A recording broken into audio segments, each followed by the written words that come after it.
Kami tak mau dipindah. Biarlah kami tetap di sini. Mereka mau bangun, silah bangun. Proyek apapun, bangunlah.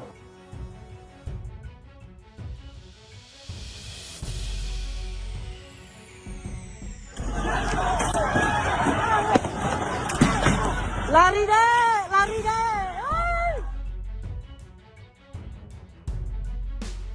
Dinilai ada kepentingan politik, begini pengakuan masyarakat Rempang. Ya, dalam artian tidak ada relokasi atau dipindah, karena sekali lagi menyangkut harkat martabat dan marwah kami sebagai orang Melayu. Pulau Rempang yang tersembunyi di Kepulauan Riau, Indonesia telah menjadi sorotan dunia karena konflik yang memanas mengenai rencana relokasi penduduknya. Dalam pemberitaan, pemerintah Indonesia telah dengan yakin mengklaim bahwa mayoritas masyarakat setuju dengan rencana relokasi ini, namun di sisi lain suara-suara keras menolak dari sejumlah warga terdampak serta kelompok masyarakat adat menimbulkan ketidakpastian dan polemik yang mengundang perhatian. Untuk lebih memahami konteks dan kompleksitas peristiwa di Pulau Rempang, mari kita menjelajahi latar belakangnya. Pulau ini telah menjadi tempat tinggal bagi beragam kelompok masyarakat, termasuk beberapa kelompok masyarakat adat, selama berabad-abad. Namun ada dalam beberapa tahun terakhir, Pulau Rempang telah menarik perhatian sebagai lokasi utama proyek investasi, terutama proyek strategis nasional PSN Rempang Eco City. Pemerintah Indonesia melihat Pulau Rempang sebagai lahan yang potensial untuk mengembangkan infrastruktur, pelabuhan, dan proyek-proyek investasi lain yang diharapkan dapat mendorong pertumbuhan ekonomi di wilayah tersebut. Salah satu aspek penting dari rencana ini adalah relokasi sebagian penduduk Pulau Rempang yang dianggap perlu untuk memberikan ruang bagi proyek-proyek ini. Pemerintah Indonesia telah mengklaim bahwa sebagian besar masyarakat Pulau Rempang setuju dengan rencana relokasi. Bahlil Lahadalia, Menteri Investasi, bahkan menyatakan bahwa sebagian masyarakat besar Pulau Rempang setuju dengan rencana relokasi. Bahlil Lahadalia, Menteri Investasi, bahkan menyatakan bahwa masyarakat terdampak proyek investasi tahap pertama tidak akan direlokasi ke Pulau Galang, melainkan akan digeser ke lokasi yang masih berada di dalam Pulau Rempang. Menurutnya, rencana ini bahkan telah disetujui oleh beberapa tokoh masyarakat yang dia temui saat berkunjung ke Pulau Rempang.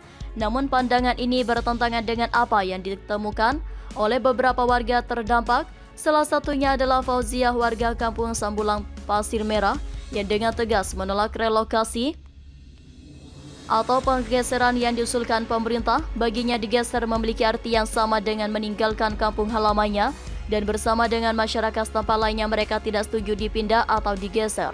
Di samping itu, Aliansi Masyarakat Adat Nusantara Aman mencuat peringatan secara keras terhadap pemerintah untuk tidak mengklaim sepihak persetujuan masyarakat tanpa mendengarkan aspirasi mereka yang terdampak. Sikap semacam ini dapat menimbulkan saling curiga dan konflik horizontal. Muhammad Arman, Direktur Advokasi Kebijakan Hukum dan Hak Asasi Manusia atau AMAN, menggambarkan klaim semacam ini sebagai taktik dalam penguasaan lahan untuk proyek strategis nasional PSN. Pola yang serupa juga terdeteksi dalam proyek PSN lainnya seperti pembangunan bendungan Wadas di Jawa Tengah dan Waduk Lambo di Nusa Tenggara Timur. Respon pemerintah terhadap penolakan masyarakat ternyata cukup berbeda. Bahlil Lahadalia menyatakan bahwa masyarakat yang menolak relokasi atau pergeseran tersebut belum sepenuhnya memahami rencana pemerintah. Dia percaya bahwa pemerintah tengah mencari solusi yang menguntungkan semua pihak dan yakin bahwa masyarakat telah setuju dengan rencana tersebut. Luhut Binsar Panjaitan, Menteri Koordinator Bidang Maritim dan Investasi, juga memberikan pandangannya. Dia mengungkapkan keyakinannya bahwa pada umumnya masyarakat Pulau Rempang mau untuk direlokasi.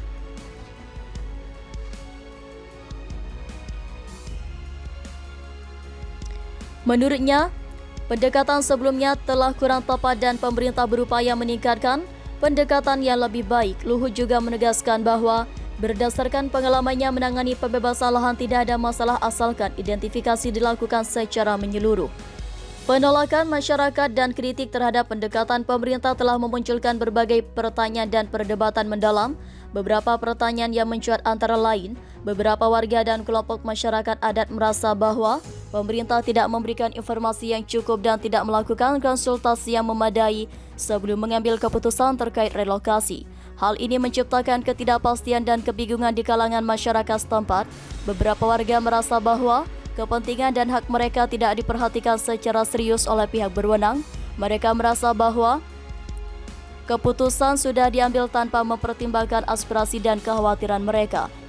Ada juga pertanyaan mengenai ketidaksetaraan dalam akses informasi. Beberapa warga merasa bahwa mereka tidak memiliki akses yang sama terhadap informasi mengenai rencana relokasi dan dampaknya.